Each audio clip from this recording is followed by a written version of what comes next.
ഭഗവാനെ, ആ പൂജപ്പെണ്ണിന് ഒരിക്കലും തിരിച്ചറിവ് കിട്ടരുത്. അതിന് നീ എന്റെ ബോധം വേണമെങ്കിൽ എടുത്തോ. എന്റെ സതീർത്ഥനും ആ പൂജപ്പെണ്ണും അങ്ങോട്ടും ഇങ്ങോട്ടും ഇഷ്ടം തോന്നി ഒന്നായി തീരണേ. ഇല്ലെങ്കിൽ എന്റെ കാര്യം എനിക്ക് പണിയെടുത്ത് ജീവിക്കാൻ പറ്റില്ല കേട്ടോ. പ്ലീസ് നിർത്ത്. ഇതിനൊരു കണക്കുണ്ട്. ഞാൻ കണക്കില് വീക്കാം. ഞങ്ങളവിടെ കല്ലുണ്ടാ വീക്ക്. വാ മക്കളെ, അമ്പാട്ടിയെ പ്രാർത്ഥിക്ക്. രാമാനുജ, തേങ്ങ ഉടക്കടാ. ഭഗവാനെ പൊലിപ്പിക്കണേ. സർവ്വക്കിനങ്ങൾ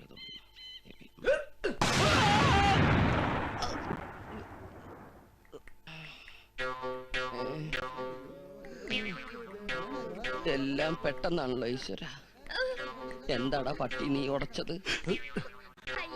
അത് പടക്കക്കടയും തേങ്ങക്കടയും അടുത്തടുത്ത്. ഇനി ചിലപ്പോ അത് വാ മോളെ, നീ വല്ലാണ്ട് കഴിഞ്ഞു. എന്നാലും ഭഗവതി